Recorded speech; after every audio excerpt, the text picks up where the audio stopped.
नमस्कार साथियों, कैसे हैं आप सभी लोग। उम्मीद है आप सब लोग बहुत अच्छे होंगे और बहुत अच्छे ढंग से अपनी पढ़ाई को आगे बढ़ा रहे होंगे। साथियों, एक बार फिर से आपका बहुत बहुत स्वागत है प्राचीन भारतीय इतिहास की सीरीज में, एंशिएंट इंडियन हिस्ट्री की सीरीज में। आपको याद होगा पिछली क्लास में हमने सिंधु घाटी सभ्यता के महत्वपूर्ण स्थलों के बारे में बात की थी। इंडस वैली सिविलाइजेशन के इंपॉर्टेंट प्लेसेस के बारे में हमने पढ़ा था।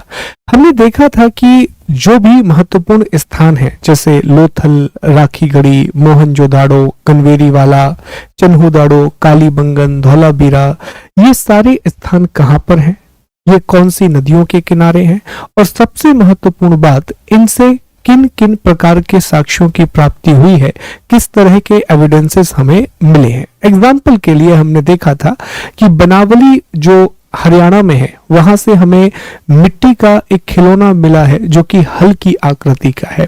एक टेराकोटा प्लाऊ हमको मिला है। ठीक इसी तरह साथियों, अगर आपको याद हो तो कालीबंगा से हमें जुते हुए खेत के साक्ष्य मिले हैं, प्लाउड फील्ड मिली है, और 2 फसलों को एक साथ बोने की जानकारी भी मिली है। धौलावीरा से हमें उत्कृष्ट जल प्रबंधन की जानकारी मिलती है। एक बहुत ही एक्सीलेंट वाटर मैनेजमेंट सिस्टम के बारे में पता चलता है। धौलावीरा में हमने देखा कि हमें 16 से भी अधिक रॉक कट पॉन्ड्स मिले हैं। 16 से भी अधिक हमें चट्टानों के द्वारा बनाए गए तालाब मिले हैं। रॉक कट हमें बहुत सारे शेल्टर्स मिले हैं साथियों। इसके बाद हम आगे बढ़े थे। हम जब आगे बढ़े तो हमने देखा कि मोहनजोदाड़ो से, जो कि पाकिस्तान में सिंध वाले इलाके में सिंधु नदी के किनारे स्थित है, वहां से अन्नागार मिला जो सबसे बड़ी इमारत है पूरे सिंधु सभ्यता की। वहां से वृहद स्नानागार मिला जिसे जॉन मार्शल ने विश्व का एक आश्चर्य कहा है। वहां से हमें साथियों एक डांसिंग ब्रॉन्ज गर्ल भी मिली है। एक कांसे की मूर्ति मिली है, एक ऐसी लड़की की जो नृत्य की मुद्रा में है, जो डांसिंग पोस्चर में है। ये सारी बातें हमने डिस्कस की थी। अलग अलग प्रकार की मोहरों के बारे में हमने पढ़ा था। जैसे हमने देखा कि लोथल, जो कि गुजरात वाले क्षेत्र में स्थित है, भोगवा नदी के किनारे, साबरमती की ट्रिब्यूटरी, वह एक गोदीवाड़ा था, वहां एक डॉकयार्ड था, और माना यह जाता है कि यह विश्व में गोदीवाड़े का प्राचीनतम साक्ष्य है। ये कहा जाता है कि ये दुनिया में डॉकयार्ड का सबसे अर्ली एविडेंस था। इस तरह की हमने अलग अलग बातों की चर्चा की थी। इस तरह हमने अलग अलग टॉपिक्स को स्टडी किया था। उम्मीद है कि उस लेक्चर को कम से कम 2 बार आप देखेंगे। दूसरी बड़ी बात कि इन चीजों को मैप में प्रैक्टिस कीजिएगा, क्योंकि एक बार अगर आपने मैप में अच्छे से प्रैक्टिस कर लिया तो फिर साथियों आप कभी नहीं भूलेंगे। तो आज सिंधु घाटी सभ्यता का आखिरी लेक्चर है। आज हम उसकी विशेषताओं का अध्ययन करेंगे, कैरेक्टरिस्टिक के बारे में पढ़ेंगे, और फिर हम टॉपिक को उसी तरीके से आगे बढ़ाएंगे। ठीक है, देखें तो इसमें हमें आज क्या क्या पढ़ना है मैं जरा बता दूं। तो एक तो हमें सिंधु सभ्यता का उद्भव पढ़ना है, ओरिजिन पढ़ना है, जो हमने नहीं पढ़ा था। उत्पत्ति को लेकर के, इंडस वैली सिविलाइजेशन के ओरिजिन को लेकर के अलग अलग तरह के सिद्धांत दिए गए हैं। जैसे पहला सिद्धांत जो दिया गया है वो है आकस्मिक उत्पत्ति का सिद्धांत, सडन ओरिजिन थ्योरी। इसी आकस्मिक उत्पत्ति के सिद्धांत को विदेशी उत्पत्ति का सिद्धांत, या मेसोपोटामिया की उत्पत्ति का सिद्धांत, या सुमेरियाई उत्पत्ति का सिद्धांत कहा जाता है। साथियों, ये जो सडन ओरिजिन थ्योरी है, इसी को हम फॉरेन ओरिजिन थ्योरी, या सुमेरियन ओरिजिन थ्योरी, या मेसोपोटामियन ओरिजिन थ्योरी कहते हैं। इस थ्योरी को प्रपोज करने वाले जो लोग थे उसमें जॉन मार्शल का नाम आता है, उसमें मार्टिमर व्हीलर का नाम आता है, तो जितने भी डी कौशाम्बी का नाम आता है, HD सांकलिया का नाम आता है, ये वो इतिहासकार थे जिन्होंने ये माना कि सिंधु घाटी सभ्यता की उत्पत्ति भारत के लोगों ने नहीं की है। इंडस वैली सिविलाइजेशन की उत्पत्ति जो है वो भारत के लोगों ने नहीं की है, बल्कि मेसोपोटामिया से, आप ऐसे समझें कि यहाँ मेसोपोटामिया की सभ्यता है और यहाँ सिंधु घाटी की सभ्यता है। तो इन इतिहासकारों का मानना था कि मेसोपोटामिया के लोग इस क्षेत्र में आए, वो यहाँ पर रहने लगे और उन्होंने सिंधु घाटी सभ्यता की उत्पत्ति की है। हालांकि अब ये प्रूफ हो चुका है कि ये बात पूरी तरह से गलत है। सवाल क्या बनता है? सवाल ये बनता है, उन इतिहासकारों का नाम बताइए जिन्होंने सिंधु सभ्यता की उत्पत्ति का विदेशी सिद्धांत प्रस्तुत किया, जिन्होंने इंडस वैली सिविलाइजेशन का फॉरेन इन्वेजन थ्योरी को प्रेजेंट किया। तो उसमें नाम है जॉन मार्शल का, उसमें नाम है मार्टिमर व्हीलर का, गार्डन चाइल्ड का। ये प्रमुख इतिहासकार थे। इसी में डी कौशाम्बी का नाम भी आता है और HD सांकलिया का नाम भी आता है। फिर दूसरा सिद्धांत जो सिंधु घाटी सभ्यता की उत्पत्ति से जुड़ा हुआ है दोस्तों, वो है आर्य उत्पत्ति का सिद्धांत, अर्थात आर्य ओरिजिन थ्योरी। आर्य उत्पत्ति का जो सिद्धांत है ये मुख्य रूप से लक्ष्मण स्वरूप वत्स के द्वारा प्रस्तुत किया गया था। हालांकि और भी इतिहासकार इसमें शामिल थे, बीबी लाल शामिल थे और भी बहुत सारे इतिहासकार थे, पर मुख्य रूप से इसमें लक्ष्मण स्वरूप वत्स ने इस सिद्धांत का प्रतिपादन किया। लक्ष्मण स्वरूप वत्स ने यह कहा कि देखो, हमें कालीबंगा जैसे इलाकों से, कालीबंगा हो गया, लोथल हो गया, इन क्षेत्रों से हमें अग्नि वेदिकाएं मिली हैं, इन क्षेत्रों से हमें फायर एल्टर्स मिले हैं और अग्नि वेदिकाओं का सबसे ज्यादा प्रयोग आर्यों के द्वारा किया गया है। वैदिक आर्यों ने बड़ी मात्रा में प्रयोग किया है। तो इस आधार पर उन्होंने कहा कि शायद इस सभ्यता का विकास भी आर्यों ने किया था। दूसरा एविडेंस उन्होंने ये दिया कि जब ऋग्वेद में एक हरि यूपिया शब्द का उल्लेख किया गया है, तो उन्होंने ये कहा कि ये जो हरि यूपिया शब्द का उल्लेख ऋग्वेद में किया गया है, ये हड़प्पा के लिए इस्तेमाल किया गया है। और साथियों, ऋग्वेद में इंद्र के लिए पुरंदर शब्द का प्रयोग किया गया है। तो उन्होंने कहा कि पुरंदर अर्थात दुर्ग को नष्ट करने वाला, जो सिटिडल को डिस्ट्रॉय करता है, उसको इंद्र कहा गया। तो इंद्र ने ही शायद इन दुर्गों का फिर विनाश किया होगा। तो एक थ्योरी उन्होंने मिला करके दी, मिक्स्ड थ्योरी, पर यह भी गलत है। आर्यों ने सिंधु घाटी सभ्यता का विकास नहीं किया था। Arya did not develop the Indus valley civilization. तो फिर एक और सिद्धांत आया और ये बहुत अच्छा सिद्धांत है, द्रविड़ उत्पत्ति का सिद्धांत, अर्थात द्रविड़ ओरिजिन थ्योरी। द्रविड़ उत्पत्ति का सिद्धांत राखल दास बनर्जी और सुनीति कुमार चटर्जी के द्वारा दिया गया है। वही राखल दास बनर्जी जिन्होंने 1922 में मोहनजोदाड़ो के बारे में पता लगाया था, 1922 में जिन्होंने मोहनजोदाड़ो के बारे में जानकारी दी थी। साथियों, तो राखल दास बनर्जी और सुनीति कुमार चटर्जी का मानना है कि जो द्रविड़ लोग जो आज भारत के दक्षिण में रहते हैं, सदर्न इंडिया में अधिकांशतः द्रविड़ भाषा परिवार के लोग हैं, जो मलयालम, तमिल, तेलुगु, कन्नड़, ये सारी भाषाएं द्रविड़ भाषा परिवार से जुड़ी हुई हैं, द्रविड़ लैंग्वेज से जुड़ी हुई हैं। तो उन्होंने कहा कि जो द्रविड़ हैं, इन्होंने ही सिंधु घाटी सभ्यता का विकास किया, लेकिन जब यहाँ स्थितियां बहुत बुरी हो गई तो ये पलायन करके दक्षिण भारत चले गए, ये माइग्रेट करके साउथ इंडिया चले गए। और इसका उन्होंने एक एग्जाम्पल भी दिया। इन्होंने कहा कि आप देखिए, ईरान और बलूचिस्तान में जो पाकिस्तान वाला इलाका है, पाकिस्तान बलूचिस्तान का इलाका, ईरान का इलाका, यहाँ ब्राहुई समुदाय पाया जाता है। एक कम्युनिटी है जिसका नाम है ब्राहुई, और ये जो भाषा बोलते हैं, ये जो लैंग्वेज बोलते हैं, ये द्रविड़ परिवारों की भाषा से बहुत मिलती है, द्रविड़ फैमिली की लैंग्वेजेस से बहुत ज्यादा मिलती है। पर अभी भी इसको प्रूफ नहीं किया जा सका है, पर एक बहुत स्ट्रॉन्ग थ्योरी है कि शायद द्रविडियंस ही थे जिन्होंने इस सिविलाइजेशन को बनाया। अब आते हैं उस सिद्धांत के ऊपर जो सबसे ज्यादा एक्सेप्टेड है, और ये है क्रमिक उत्पत्ति का सिद्धांत, ग्रेजुअल ओरिजिन थ्योरी। इंग्लिश में भी है, परेशान मत होना, ग्रेजुअल ओरिजिन थ्योरी, क्रमिक उत्पत्ति का सिद्धांत। साथियों, ये सिद्धांत मुख्य रूप से डीपी अग्रवाल, अमलानंद घोष, बाद में फेयर सर्विस और रोमिला थापर ने भी इस पर अग्री किया। इन लोगों के द्वारा प्रस्तुत किया गया। डीपी अग्रवाल ने बहुत रिसर्च की है सिंधु घाटी सभ्यता के बारे में, और अमलानंद घोष ये सिद्धांत कहता है कि देखिए, सिंधु घाटी जैसी बड़ी नगरीय सभ्यता का विकास आकस्मिक रूप से नहीं हो सकता।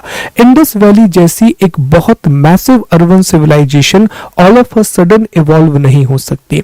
ये इसका ग्रेजुअल एवोल्यूशन हुआ है, इसका क्रमिक विकास हुआ है। मतलब पहले यहाँ छोटे छोटे गांव बने जो ताम्र पाषाणकालीन संस्कृति से संबंधित थे, जो चैल्कोलिथिक पीरियड से थे। वही गांव धीरे धीरे विकसित होते चले गए। ताम्र पाषाण से कांस्य युग में प्रवेश कर लिया, कांस्य युग से अल्टीमेटली फिर वो सिंधु घाटी की सभ्यता में पहुंच गए। तो जैसे अभी भी होता है ना कि एक छोटा सा गांव है, आज जितने भी बड़े शहर हैं क्या वो हमेशा से शहर रहे होंगे? नहीं, कभी ना कभी वो भी गांव रहे होंगे। धीरे धीरे उनका विकास होता चला गया, कृषि का उत्पादन बढ़ते चला गया, कृषि उत्पादन बढ़ा तो लोगों के पास एक्स्ट्रा पैसा आया तो व्यापार शुरू हो गया, और व्यापार के केंद्रों के रूप में शहरों का विकास हुआ, एक ट्रेडिंग सेंटर के रूप में इन शहरों का विकास होता चला गया। तो क्रमिक विकास का सिद्धांत यही कहता है कि पुराने समय में आमरी संस्कृति, दम शदात संस्कृति, सोथी और सिसवाल संस्कृति, इन्हीं संस्कृतियों के विकसित रूप में सिंधु सभ्यता का उद्भव हुआ। इन्हीं कल्चर्स के एक डेवलप्ड फेज के रूप में इंडस वैली सिविलाइजेशन बनी। देखो ये मैंने समझा दिया है। प्रश्न साथियों बड़े सीधे सीधे आएंगे। आर्य उत्पत्ति का सिद्धांत किसने दिया? द्रविड़ उत्पत्ति का सिद्धांत किसने दिया? क्रमिक उत्पत्ति का सिद्धांत किसने दिया? इस तरह के प्रश्न आपको देखने के लिए मिलेंगे, तो बहुत ध्यान से इन प्रश्नों को अटेम्प्ट कीजिएगा और एक एक करके इन्हें अच्छे से इनका आंसर दीजिएगा, ये याद रखना। कुछ फैक्ट मुझे आपको और बताने हैं। पिग्गट नाम के एक इतिहासकार हैं, उन्होंने हड़प्पा और मोहनजोदाड़ो को जुड़वा राजधानी कहा है। हड़प्पा और मोहनजोदाड़ो को ट्विन कैपिटल कहा है। और ये मैं ऑलरेडी बता चुका हूं कि मेसोपोटामिया के लोग सिंधु घाटी सभ्यता को मेलुहा कहकर के बुलाते थे। ये शुरुआत में ही मैंने आपको बताया था। देखो हड़प्पा सभ्यता में ना 3 राजधानियों का कंसेप्ट है साथियों, ये भी याद रखने वाली बात है कि 3 राजधानियों की संकल्पना है सिंधु घाटी सभ्यता में। एक राजधानी हो गई हड़प्पा, दूसरी हो गई मोहनजोदाड़ो और तीसरी कालीबंगा। हड़प्पा, मोहनजोदाड़ो और कालीबंगा। और हड़प्पा और मोहनजोदाड़ो को पिग्गट ने ट्विन कैपिटल कहा है, अर्थात जुड़वा राजधानी कहा है। कालीबंगा का जो कंसेप्ट है ये इतिहासकार दशरथ शर्मा के द्वारा दिया गया था। दशरथ शर्मा कहते हैं कि कालीबंगा को दशरथ शर्मा ने तीसरी राजधानी माना है। हालांकि अधिकांश इतिहासकार इस बात से सहमत नहीं है, और रीजन भी बड़ा साफ है कि कालीबंगा को एक दीनहीन नगर कहा गया, क्योंकि वहां पर जो इंफ्रास्ट्रक्चर मिला है, जो अर्बन प्लानिंग मिली है, वो मोहनजोदाड़ो और हड़प्पा जैसी नहीं है। अधिक कच्ची ईंटों का प्रयोग है, सड़कें भी बहुत अच्छी नहीं है, नालियां जो बनी हुई है उसमें लकड़ी का प्रयोग किया गया है। तो एक ऐसा शहर था जो बन रहा था, पूरा बन नहीं पाया, और उससे पहले ही सभ्यता का पतन हो गया साथियों। ठीक है, तो ये आपको याद रखना है। चले, तो अब हम सबसे महत्वपूर्ण टॉपिक पर आते हैं। थोड़ा सा बड़ा टॉपिक है, जल्दी समझने की कोशिश करेंगे, और बहुत इंपॉर्टेंट टॉपिक है साथियों। और यहां पर अब हमें सिंधु घाटी सभ्यता की विशेषताओं का अध्ययन करना है। इंडस सिविलाइजेशन के हमें कैरेक्टरिस्टिक्स के बारे में पढ़ना है, सिंधु घाटी सभ्यता की विशेषताओं के बारे में पढ़ना है। अब विशेषताओं में आप देख पाए कि सबसे पहले हम चर्चा करेंगे नगर नियोजन के बारे में, अर्थात सबसे पहले हम बात करेंगे टाउन प्लानिंग के बारे में। फिर हम कृषि एग्रीकल्चर के बारे में बात करेंगे, पशुपालन एनिमल हस्बेंड्री के बारे में, स्क्रिप्ट लिपि, फिर सोसाइटी समाज, रिलीजन धर्म, पॉलिटी अर्थात प्रशासन कैसा था, इकोनॉमी अर्थव्यवस्था, मोहरे, हम मोहरों की बात करेंगे, और फिर हम कुछ अन्य बातों की चर्चा करेंगे, अन्य विशेषताओं को हम देखेंगे। तो इस तरह ना अब यहाँ पर आप देखोगे कि कल का लेक्चर अब आपको बहुत काम आएगा, क्योंकि सिंधु घाटी सभ्यता के बारे में ये जो सारी बातें हम करेंगे ये हमारे अनुमान है। अनुमान क्यों है? क्योंकि लिपि को हम अब तक नहीं पढ़ पाए हैं, और ये सारी जानकारी हमें पुरातात्विक स्रोतों से मिली है। ये सारी की सारी इंफॉर्मेशन हमें आर्कियोलॉजिकल सोर्सेज से मिली है दोस्तों। चलिए, तो सबसे पहले साथियों इसमें हम टाउन प्लानिंग के बारे में बात करेंगे।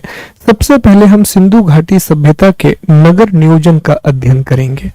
देखो याद रखना, सिंधु घाटी सभ्यता का ये सबसे प्रमुख विशेषता है, ये सबसे ज्यादा प्रोमिनेंट फीचर है। This is very very important कि सिंधु घाटी सभ्यता का इतना ज्यादा जो हम चर्चा करते हैं वो इसलिए करते हैं कि ये दुनिया की उस समय की सबसे उन्नत और सबसे नियोजित शहरी सभ्यता थी।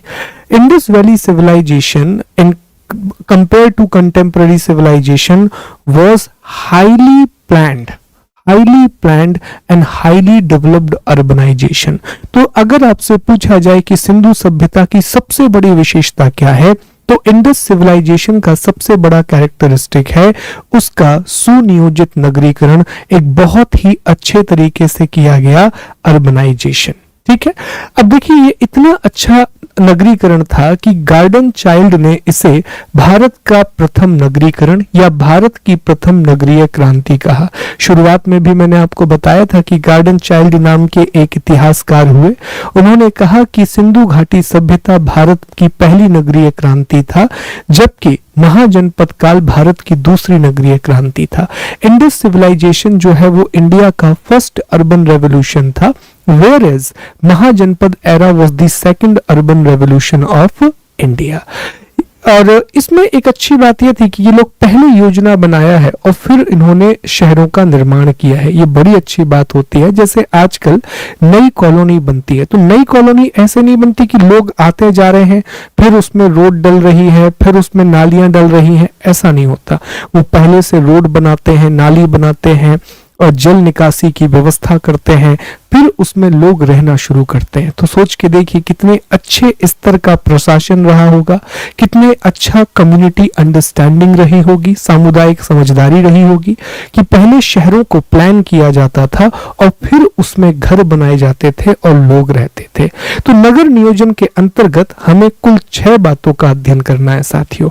हम सड़कों के बारे में पढ़ेंगे, रोड्स के बारे में पढ़ेंगे, नगर विन्यास सिटी लेआउट के बारे में पढ़ेंगे, जल निकासी एक और बहुत प्रोमिनेंट फीचर, एक और बहुत उत्कृष्ट विशेषता इनका ड्रेनेज सिस्टम, घर के विन्यास हाउस के लेआउट के बारे में हम पढ़ेंगे, ईंटें किस प्रकार की होती थी उसके बारे में हम डिस्कस करेंगे और कुछ प्रमुख संरचनाओं के बारे में हम पढ़ेंगे, मेजर स्ट्रक्चर्स के बारे में हम पढ़ेंगे। सारी चीजें ना हम बहुत अच्छे से डायग्राम के थ्रू पढ़ेंगे और इसी तरीके का इजी प्रेजेंटेशन रहेगा ताकि आपको पढ़ने में बहुत आसानी हो और समझने में सारी चीजें बहुत ईजी हो। देखो सबसे पहले हम दोस्तों सड़क की चर्चा करेंगे, रोड्स की बात करेंगे।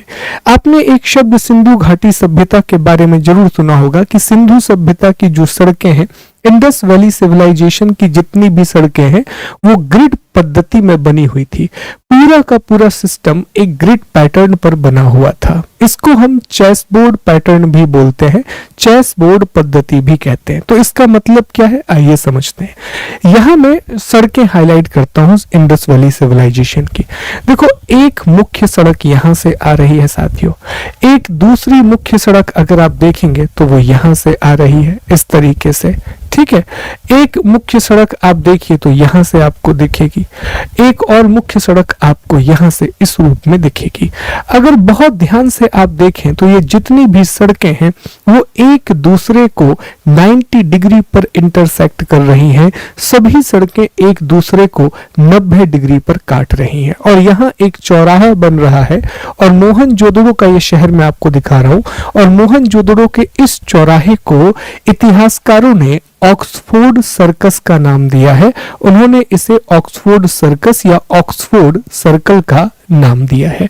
अब ग्रिड पैटर्न का मतलब क्या है मैं आपको ये भी बता देता हूं। देखो यहां होता यह था कि जैसे मान लीजिए कि ये हमारी एक मुख्य सड़क है साथियों, लेट्स इमेजिन ये मुख्य सड़क है जिसकी चौड़ाई सामान्यतः 10 मीटर के आसपास होती थी। इसकी जो विड्थ है वो जनरली 10 मीटर के आसपास होती थी। तो इसमें छोटी छोटी सड़कें आकर के मिलती थी, इस तरह से छोटी छोटी सड़कें आकर के मिलती जाती थी और एक ग्रिड पैटर्न का विकास हो जाता था, एक ग्रिड पद्धति का विकास हो जाता था इस तरह। और फिर बीच में यहाँ घर बने होते थे, बीच में इस तरह से यहाँ पर घर बने होते थे दोस्तों।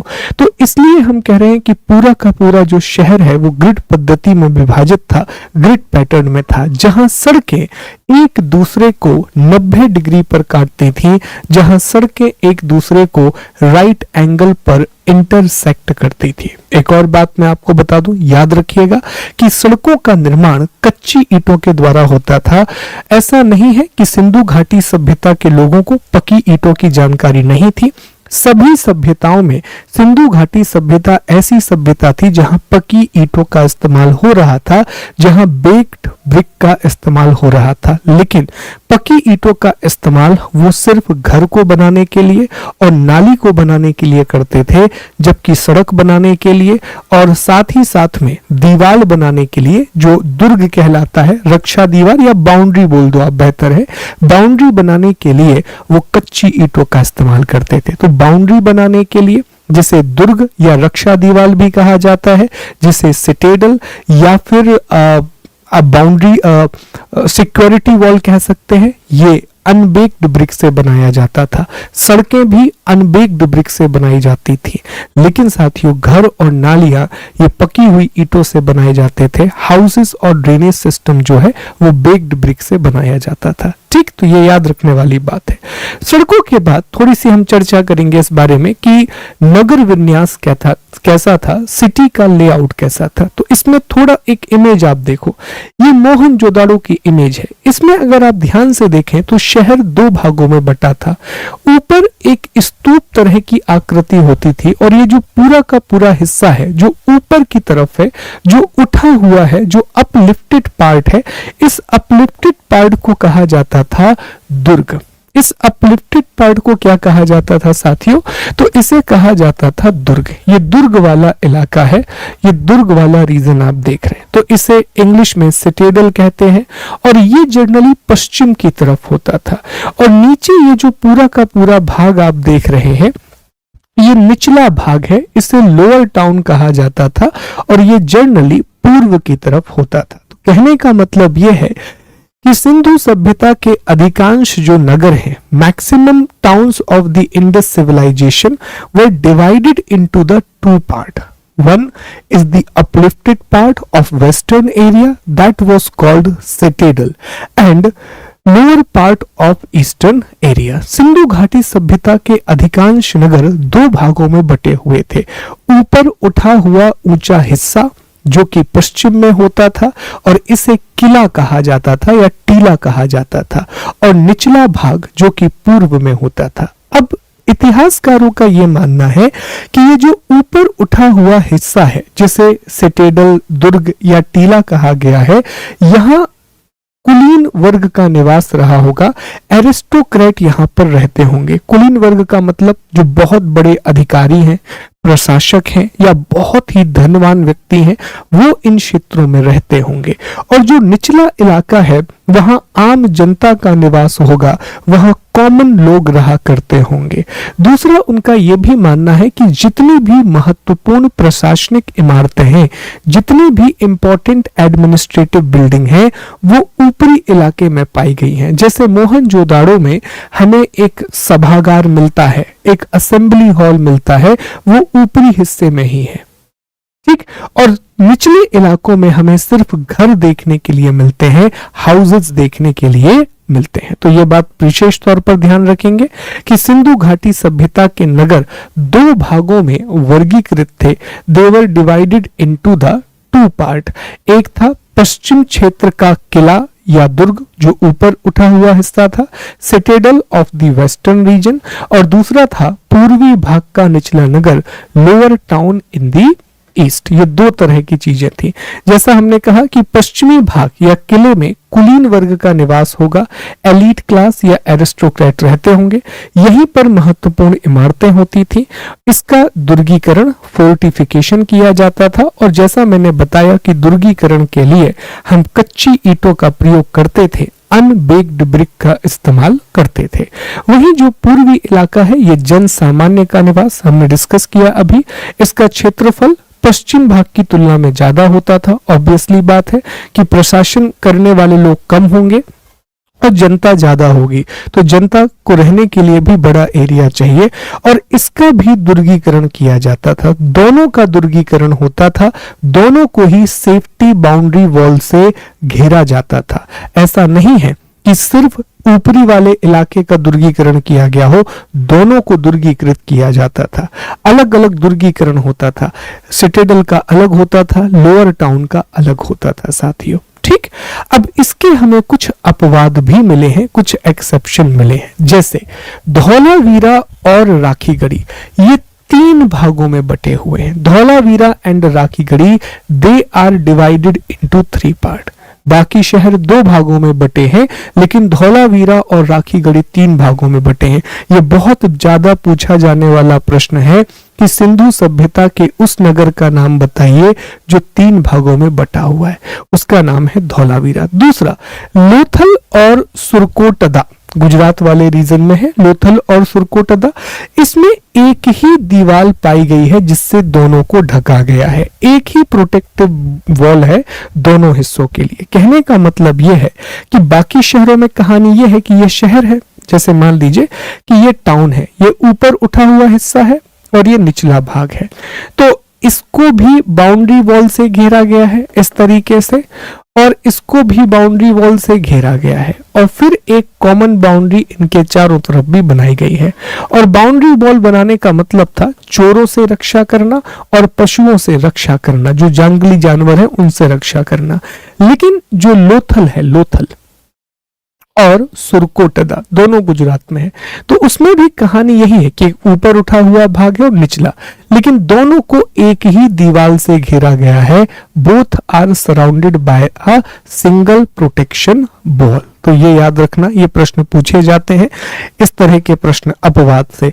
एक और बहुत इंटरेस्टिंग फैक्ट याद रखना कि चन्हूदड़ो एक ऐसा शहर है जिसका कोई भी दुर्गीकरण नहीं किया गया है, किसी भी तरह का कोई भी फोर्टिफिकेशन नहीं किया गया है। कहने का मतलब यह है दोस्तों कि चन्हूदड़ो में भी 2 भाग हैं, इस तरह से 2 भाग हैं, लेकिन उसके चारों तरफ किसी भी प्रकार की कोई भी सुरक्षा दीवार नहीं बनाई गई है, किसी भी तरह का कोई भी प्रोटेक्टिव वॉल नहीं बनाया गया है। तो याद क्या रखना है? नंबर 1, सिंधु सभ्यता के नगर कितने भागों में बटे थे? 2 भागों में बटे थे। इंडस टाउन कितने पार्ट में बटे थे? 2 पार्ट में। पहला भाग कौन सा था? पश्चिम का उठा हुआ भाग, जिसे टीला या किला कहा जाता था। Uplifted part of western area that was called citadel. दूसरा भाग कौन सा था? निचला शहर, जो कि पूर्व में स्थित होता था। Lower town usually situated in the eastern side. दूसरा अगला फैक्ट हमने क्या पढ़ा कि महत्वपूर्ण इमारतें और प्रशासनिक लोग ये पश्चिमी भाग में रहा करते थे। इंपॉर्टेंट बिल्डिंग और जो एरिस्टोक्रेट क्लास है वो वेस्टर्न पार्ट में रहा करती थी, और जन सामान्य जो कॉमन पीपल है वो ईस्टर्न पार्ट में अर्थात पूर्वी भाग में रहा करते थे। अगली बात हमने ये डिस्कस की साथियों कि ये जितने भी शहर हैं, जितने भी भाग हैं, इनको दुर्गीकृत भी किया जाता था, इनका फोर्टिफिकेशन किया जाता था, मतलब चारों तरफ सुरक्षा प्राचीर या दीवारें बनाई जाती थी, सेफ्टी वॉल बनाई जाती थी। अपवाद क्या क्या है? और सेफ्टी वॉल कच्ची ईंटों से बनाई जाती थी, अनबेक्ड ब्रिक से बनाई जाती थी। अपवाद क्या है? धौलावीरा और राखीगढ़ी ये 3 भागों में बटे हुए हैं। लोथल और सुरकोटदा में पश्चिमी और पूर्वी दोनों भागों को एक ही दीवार से घेरा गया है। लोथल और सुरकोटदा में वेस्टर्न और ईस्टर्न जो पार्ट है दोनों को एक ही सेफ्टी वॉल से घेरा गया है।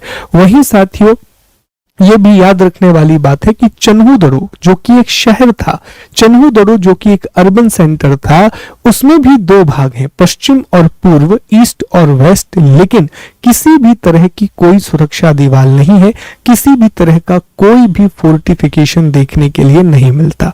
सुरक्षा दीवारें क्यों बनाई जाती थी? ताकि ऐसे चोरों से रक्षा की जा सके और जंगली जानवरों से रक्षा की जा सके। ठीक है, थीफ से प्रोटेक्शन किया जा सके, और जो जंगली जानवर आते हैं, जो वाइल्ड एनिमल आते हैं, उनसे शहरों की रक्षा की जा सके साथियों। ठीक है, चलिए आगे बढ़ते हैं। तो ये शहरों का विन्यास भी हो गया, और यही चीज आपको इसमें भी दिखेगी डायग्राम में। अगर आप ये वाला डायग्राम देखें जो मोहनजोदाड़ो का डायग्राम है, बहुत ध्यान से देखिए, तो 2 भागों में शहर बटा हुआ है। एक ये पश्चिमी इलाका है, वेस्टर्न पार्ट है जो उठा हुआ है, देखो इसमें भी बाउंड्री वॉल बनी है, आप देख पाए, और फिर ये पूर्वी इलाका है और इसमें भी बाउंड्री वॉल बनी हुई है। तो ये पूर्व का इलाका, इसका क्षेत्रफल बहुत बड़ा, यहाँ घर होते थे लोगों के, और ये पश्चिम का इलाका, ऊपर उठा हुआ इलाका, अपर सिटी, लोअर सिटी। तो ये बहुत अच्छे से ये इमेज दिखा रही है। इसके बाद हमने सड़कें डिस्कस कर ली, हमने नगरों का विन्यास भी डिस्कस कर लिया। तो आगे बढ़ते हैं और चर्चा करते हैं जल निकासी व्यवस्था की। सिंधु घाटी की सभ्यता प्रसिद्ध है पूरी दुनिया में, भारत में अपनी प्रसिद्ध जल निकासी व्यवस्था के लिए, एक्सेलेंट वाटर ड्रेनेज सिस्टम के लिए। अब क्यों प्रसिद्ध है तो इसका कारण भी मैं आपको बताता हूं। जितने भी घर थे वो पहले छोटी छोटी नालियों से जुड़ते, ये छोटी नाली मुख्य नाली से जुड़ती और फिर इसका पानी बाहर जाता था। सड़कों के किनारे नालियों को बनाया गया था और नालियों का निर्माण पकी हुई ईंटों से किया गया था। जो ड्रेनेज है वो बेक्ड ब्रिक से हमने बनाए थे और उनको जोड़ने के लिए हम जिप्सम या मोर्टार का प्रयोग करते थे। उससे भी इंटरेस्टिंग बात यह है, आपको पता चलेगा कि सिंधु घाटी सभ्यता के लोग स्वच्छता को कितना महत्व देते थे, वो सैनिटेशन को कितना इंपॉर्टेंस देते थे। वो इसलिए दोस्तों कि जितनी भी नालियां हैं उनको साफ करने के लिए उसमें मैन होल भी बनाए गए थे। जनरली जो मैन होल या ढक्कन है वो चूना पत्थर का बना हुआ होता था, वो लाइम स्टोन का बना होता था। तो ये दिखाता है कि इन नालियों को समय समय पर हर सप्ताह में या महीने में इन्हें क्लीन भी किया जाता था। तो 2 मिनट के लिए इमेजिन करना कि कितने अच्छे से नालियां बनी थी। जैसे मान लीजिए ये सड़क है, ये हमने रोड बना दी, यहाँ ये छोटी छोटी रोडें हमने बना दी, ठीक है, ये छोटी रोडें बना दी और ये मुख्य रोड हमने बना दी। और यहाँ मान लीजिए कि कुछ घर बने हुए हैं, यहाँ मान लीजिए ये घर बने हुए हैं, ये हमारे घर हैं अलग अलग जो यहाँ बने हुए हैं। अब सिस्टम ये होता था नालियों का कि एक नाली यहाँ से, एक नाली ऐसे गई है, छोटी नाली है ये, फिर यहाँ पर एक बड़ी नाली मिलेगी साथियों सड़क के किनारे, यहाँ बड़ी नालियां मिलेंगी। अभी भी ऐसे घरों में होता है, फिर घरों का ऐसे पाइपलाइन कनेक्ट होते जाएंगे, ऐसे हर एक घर का अगला अपना अपना पाइपलाइन इससे कनेक्ट होता जाएगा। तो ये इस तरह से ड्रेनेज काम करता था। और मैं फिर से बता दूं, ये विशेष तौर पर ध्यान रखने वाली बात है कि नालियों को बनाने के लिए पकी हुई ईंटों का इस्तेमाल होता था, बेक्ड ब्रिक का इस्तेमाल होता था और जोड़ने के लिए जिप्सम, चूना और मोर्टार का प्रयोग किया गया है और ढक्कन के लिए चूना पत्थर या लाइम स्टोन के पत्थर का इस्तेमाल करते थे। और ये एक अद्वितीय विशेषता है, एक बहुत ही यूनिक फीचर है सिंधु घाटी सभ्यता का। ये देखें, ये जो आपको दिख रहे हैं ना, ये इस तरह की नालियां होती थी साथियों, कितने अच्छे से बनाई गई, कितने बढ़िया तरीके से प्रॉपरली इन नालियों को बनाया गया है। इसमें ये जो जगह आप देख रहे हैं बीच बीच में, ये देखो ये नाली कनेक्ट हो रही है और यहीं पर वो ढक्कन लगा दिया करते थे। यहीं पर ये घरों की नालियां कनेक्ट हो रही है छोटी नाली से, फिर आगे जाकर के ये मुख्य सड़क की नाली से मिल जाएगी।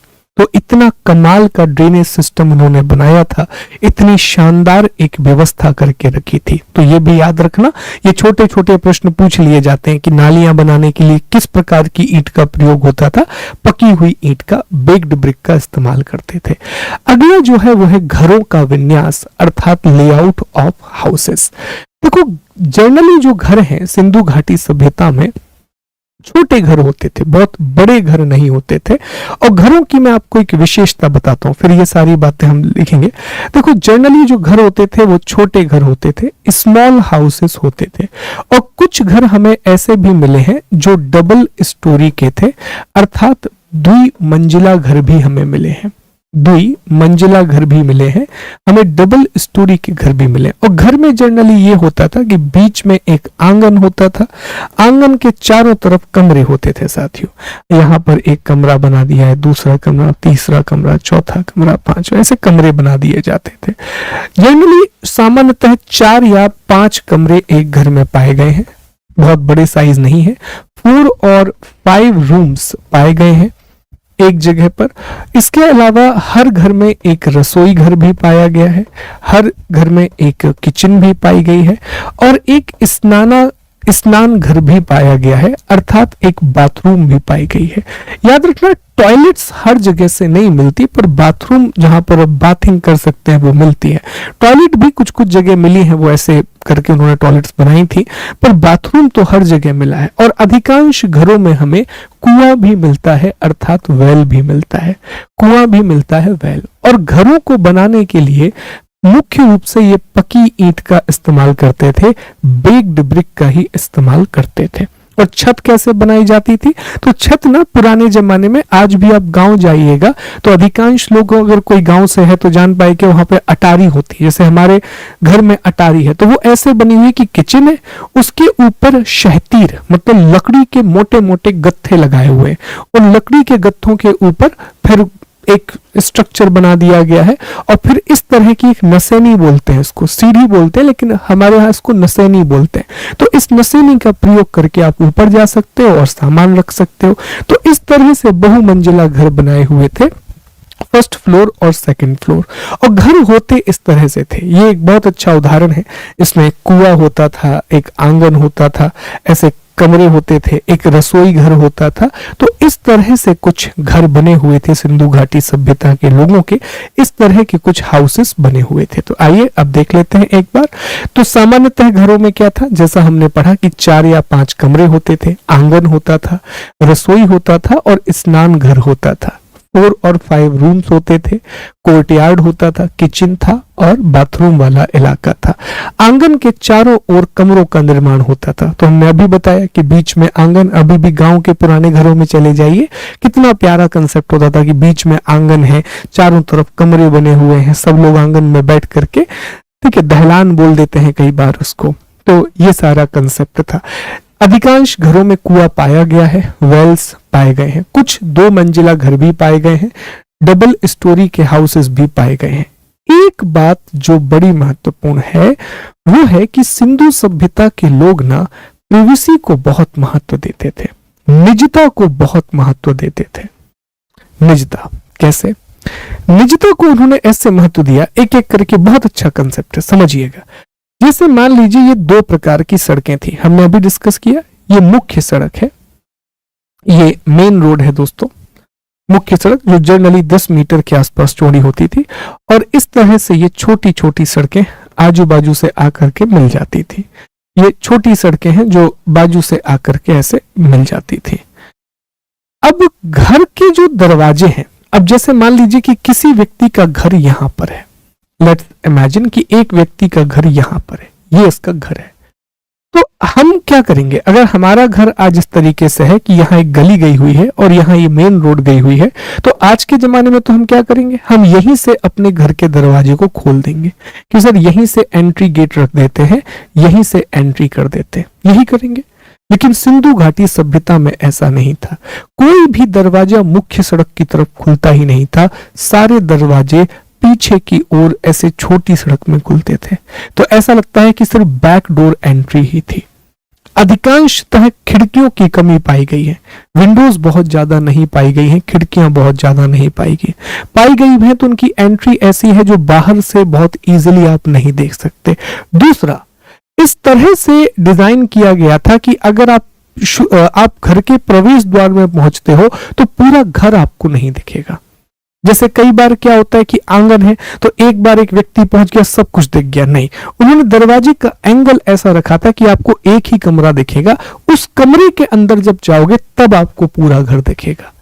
तो ये निजता की बात थी कि जो खिड़की और दरवाजे हैं वो मुख्य सड़क की ओर नहीं खुलते थे। ये याद रखने वाला पॉइंट है साथियों कि जो खिड़की और दरवाजे हैं वो मुख्य सड़क की ओर नहीं खुलते थे, वो मेन रोड की तरफ नहीं खुलते थे। इसका एक अपवाद भी है और वो अपवाद है लोथल, कि लोथल के जो दरवाजे हैं वो जरूर मुख्य सड़क की ओर खुला करते थे। फिर लकड़ी के दरवाजों का प्रयोग हुआ है और दरवाजे सारे घर को नहीं दिखाते थे। Doors did not directly reveal the entire house. तो ये ध्यान रखना कि सिंधु घाटी सभ्यता के जो घर हैं उनके दरवाजे जो लकड़ी के होते थे वो मुख्य सड़क की ओर ना खुल करके गली वाली सड़क की ओर खुला करते थे। वो मेन रोड पर उनका एंट्रेंस नहीं था, जो गली या नैरो स्ट्रेट होती है उसी में उनका एंट्रेंस था। इंटरेस्टिंग बात है, ध्यान देने वाली बात है। ठीक है, तो 4 पॉइंट हो गए दोस्तों हमारे, उम्मीद है समझ में आ रहा होगा। सड़कें जो कि ग्रिड प्रणाली पर थी, नगर जो 2 भागों में बटे हुए थे, जल निकासी पकी हुई ईंटों से अच्छी तरह से बनाई गई नालियां, घर जो कि बहुमंजिल के होते थे, कुआं होता था, बाथरूम होती थी, ये सारी चीजें। अब हमें ईंट और प्रमुख संरचनाओं के बारे में बात करनी है, हमें ब्रिक्स और मेजर स्ट्रक्चर के बारे में बात करनी है। तो आइए हम अगले हिस्से पर आते हैं और ये डिस्कस करते हैं साथियों। देखो, समझे इस बात को ईंट और सामग्री अर्थात ब्रिक्स एंड मटेरियल। तो दो प्रकार की ईंटों का प्रयोग किया गया है। कितने प्रकार की ईंटों का प्रयोग हुआ है? दो प्रकार की ईंटों का प्रयोग हुआ है साथियों।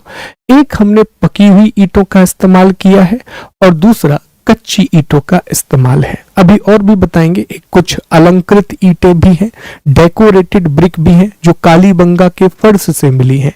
एल आकार की ईंटें भी होती थी, एल शेप की ब्रिक भी होती थी जो कोनों के लिए इस्तेमाल की जाती थी, जो कॉर्नर के लिए यूज की जाती थी। पर दो तरह की ईंटें हमें सभ्यता से मिलती हैं, एक पकी हुई ईंट और दूसरा कच्ची ईंट।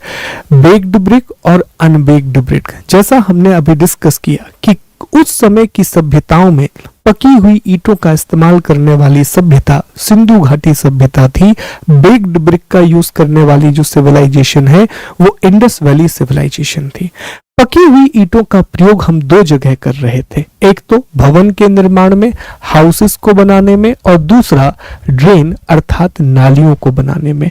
कच्ची ईंटों का प्रयोग हम सड़क को बनाने में और दुर्गीकरण अर्थात सुरक्षा दीवार या सिक्योरिटी वॉल बनाने के लिए कर रहे थे। ठीक, एक ना बहुत इंटरेस्टिंग बात मैं आपको बताता हूं जो बहुत अमेज करती है सारे के सारे हिस्टोरियन को। जब इतिहासकारों को सिंधु सभ्यता की ईंटें मिली, ये इस तरह की ईंटें सिंधु सभ्यता से मिली, एक बात देख करके वो शॉक्ड हो गए कि जहां जहां उन्हें ईंटें मिली हैं, चाहे वो लोथल हो या फिर मोहनजोदाड़ो हो, हड़प्पा हो, ईंटों के आकार में एक रूपता है। और ये बहुत बड़ी बात होती है कि जो शेप और साइज है उसमें बहुत ज्यादा यूनिफॉर्मिटी है। सामान्यतः आयताकार ईंटें होती थी साथियों इस तरह से, और वो 4, 2 और 1 के अनुपात का पालन करती थी। 4:2:1 को फॉलो करती थी। वो 4, 2 और 1 के रेशो को 2, 4 और 1 का उनका रेशो होता था, 4, 2 और 1 का अनुपात होता था। और ये कितनी इंटरेस्टिंग बात है कि कितनी अच्छे से प्लानिंग की गई होगी। हर जगह पर ईंटों का आकार भी एक जैसा दिखता है, समरूपता दिखती है साथियों। कालीबंगा से हमें अलंकृत ईंटें बनी है और ईंटों को जोड़ने के लिए हम जिप्सम का प्रयोग या मोर्टार का प्रयोग करते थे, मिट्टी का प्रयोग भी करते थे। अपवाद कहाँ है? तो अपवाद है कालीबंगा और लोथल। यहां भवन निर्माण के लिए कच्ची ईंटों का प्रयोग किया गया है। एक्सेप्शन है कालीबंगा एंड लोथल जहां अनबेक्ड ब्रिक यूज की गई है for the construction of houses. और यहां से सवाल पूछ लिया जाता है कि सिंधु सभ्यता के उस शहर का नाम बताइए जहां भवन निर्माण के लिए कच्ची ईंटों का प्रयोग किया गया है। इंडस सिविलाइजेशन के उस टाउन का नाम बताइए जहां अनबेक्ड ब्रिक को यूज किया गया है, तो उसका नाम है कालीबंगा और लोथल। याद कीजिए हमने कल डिस्कस भी किया था पिछली क्लास में कि कालीबंगा के लिए दीनहीन नगर शब्द का प्रयोग किया गया है, वो इसलिए इस शब्द का प्रयोग किया गया है साथियों। ठीक, चलिए तो आगे बढ़ते हैं, अगले हिस्से पर आते हैं। अगला जो पॉइंट है वो है महत्वपूर्ण संरचनाएं, मेजर स्ट्रक्चर। मेजर स्ट्रक्चर इस तरह की चीजें मैं और भी बनाने की कोशिश करूंगा, समय लगता है पर अल्टीमेटली थोड़ा सा पढ़ने में रुचि आ जाएगी। 3 प्रमुख संरचनाएं हैं। एक मोहनजोदाड़ो का ग्रेट बाथ, दूसरा मोहनजोदाड़ो का विशाल अन्नागार और लोथल का गोदीवाड़ा। 3 जगह है। मोहनजोदाड़ो का वृहद स्नानागार, मोहनजोदाड़ो का विशाल अन्नागार और लोथल का गोदीवाड़ा या बंदरगाह। ये 3 प्रमुख इमारतें हैं सिंधु सभ्यता की। सबसे पहले मैं वृहद स्नानागार की बात करता हूं, तो पहले इसको इमेज में देखो। ये मोहनजोदाड़ो का मैप है, यहाँ ग्रेनरी है, अन्नागार है और यहाँ विशाल स्नानागार या ग्रेट बाथ बना हुआ है। अन्नागार जो है वो पूरे सिंधु घाटी सभ्यता की सबसे बड़ी इमारत है, पूरे इंडस वैली सिविलाइजेशन की सबसे बड़ी बिल्डिंग है साथियों। ठीक, तो ये ग्रेट बात है और ये ग्रीनरी है। पहले ये एआई वाला इमेज देखो, इस तरह से कुछ ग्रेट बात था। एक बीच में गड्ढा है जिसमें जाने के लिए सीढ़ियां हैं। आजू बाजू अगर आप देखें तो कमरे बने हुए हैं जहां संभवतः लोग कपड़े बदलते होंगे। जो पानी है वो कुएं के माध्यम से ऊपर लाया जाता था। ये कुआं बना हुआ है, कुएं के माध्यम से इसमें पानी लाया जाता था। पक्की ईंटों से बना है और जिप्सम का प्रयोग किया गया है ताकि पानी को लीक होने से रोका जा सके। अब इसको एक रियल फोटो देखिए कि इस तरह का अन्नागार था। ये आजू बाजू कमरे बने हुए हैं साथियों, और इसमें वो इमेज नहीं है, यहीं पर कुआं भी है नीचे की तरफ जहां से वो पानी लाते थे। तो ये स्विमिंग पूल जैसा एक स्ट्रक्चर हमें देखने के लिए मिलता है। इसकी जो लंबाई है तो लगभग ये 39 फीट लंबा, 23 फीट चौड़ा और 8 फीट गहरा था। इसमें पकी हुई ईंटों का प्रयोग किया गया है और जिप्सम और बिटुमिन से इसकी जुड़ाई की गई है। इस ऑलमोस्ट 39 फीट लॉन्ग है, 23 फीट इसकी विड्थ है और 8 फीट के आसपास ये डीप है। बेक्ड ब्रिक का यूज किया है, जिप्सम एंड बिटुमिन का प्रयोग किया गया है। जॉन मार्शल ने दोस्तों इसे विश्व का आश्चर्यजनक निर्माण कहा है। जॉन मार्शल ने इसे रिमार्केबल आर्किटेक्चर मार्बल कहा है और इसका प्रयोग संभवतः रिलीजियस रिचुअल्स के लिए किया जाता होगा, धार्मिक अनुष्ठानों के लिए इसका प्रयोग किया जाता होगा, ये एक संभावना है। अन्नागार ये भी मोहनजोदाड़ो में है। अन्नागार ये बताता है कि अधिशेष उत्पादन होने लगा था, सरप्लस प्रोडक्शन होने लगा था साथियों। जो अन्नागार है ये मोहनजोदाड़ो में है। ये सबसे बड़ी इमारत है सिंधु घाटी सभ्यता की। लगभग 45 मीटर की लंबाई है और 15 मीटर के आसपास की चौड़ाई है। यहाँ गेहूं और जौ, बीट एंड बार्ले दोनों के एविडेंसेस मिलते हैं और ईंटों का एक फाउंडेशन बनाया गया है, उसी के ऊपर अन्नागार बना हुआ है। ब्रिक का एक फाउंडेशन है, उसी के ऊपर ग्रेनरी बनाई गई है और ग्रेनरी में हमें बीट और बार्ले के एविडेंस मिलते हैं। अन्नागार में हमें गेहूं और जौ के साक्ष्य भी देखने के लिए मिलते हैं। फिर आता है गोदीवाड़ा। ये हमने पहले भी देखा है साथियों कि जो गोदीवाड़ा अन्नागार में आपको और दिखा दूं एक बार, ये अन्नागार है। इस तरह से यहाँ हमें गेहूं और जौ के साक्ष्य देखने मिले हैं। बहुत विशाल अन्नागार है और बाजू में जो आप देख रहे हो वो डॉकयार्ड है। पहले भी आपको बताया था कि ये भोगवा नदी, साबरमती नदी और खंबात की खाड़ी से, गल्फ ऑफ खंबात से जुड़ा हुआ था। एक व्यापारिक केंद्र के रूप में यहाँ से पश्चिम एशिया में व्यापार होता था, वेस्टर्न एशिया में ट्रेड होता था, तो विदेशी व्यापार भी यहाँ से होता रहा होगा, फॉरेन ट्रेड भी यहाँ से होता रहा होगा। तो ये लोथल का गोदीवाड़ा है साथियों। तो ये विश्व का प्राचीनतम गोदीवाड़ा है। ऐसा कहा जाता है कि ये वर्ल्ड का ओल्डेस्ट कोई डॉकयार्ड है। ये व्यापारिक केंद्र था, एक ट्रेडिंग सेंटर था जहां से हम पश्चिम एशिया और अफ्रीका से व्यापार कर रहे थे साथियों। पश्चिम एशिया और अफ्रीका से व्यापार कर रहे थे। मार्च 2019 में केंद्र सरकार ने इसे राष्ट्रीय समुद्री विरासत परिषद बनाने की सहमति दी है। यहाँ पर national maritime heritage complex project बनाने की अनुमति दी है। मार्च 2019 में यहाँ नेशनल मैरीटाइम हेरिटेज कॉम्प्लेक्स बनाने की परमिशन केंद्र सरकार ने दी है, सेंट्रल गवर्नमेंट ने दी है। तो ये सिंधु घाटी सभ्यता की प्रमुख इमारतें नहीं है साथियों, ये इंडस वैली सिविलाइजेशन के प्रोमिनेंट स्ट्रक्चर रहे हैं। एक बार जल्दी से इसको पढ़िए और फिर हम आगे बढ़ते हैं अगले हिस्से पर। ठीक है जी, चले। तो ये हमारा एक टॉपिक हमने कंप्लीट कर लिया और यहाँ हमने सिंधु घाटी सभ्यता के नगर नियोजन के बारे में बात कर ली, टाउन प्लानिंग के बारे में डिस्कशन कर लिया। सबसे बड़ा और सबसे महत्वपूर्ण हिस्सा है साथियों। बहुत से प्रश्न पूछे जाते हैं विशेष तौर पर अपवाद से और विशेषताओं से, तो अच्छे से इसे पढ़िएगा और जो आपको क्विज प्रोवाइड की जाएगी मेक श्योर कि उसे आप अटेम्प्ट करें। आगे बढ़ते हैं। अब हमें अलग विशेषताओं के बारे में पढ़ना है और दो तीन पॉइंट हैं तो वो जल्दी कंप्लीट हो जाएगा। देखिए साथियों, अब हमें चर्चा करनी है हड़प्पा सभ्यता की लिपि के बारे में, अर्थात script of Harappan civilisation.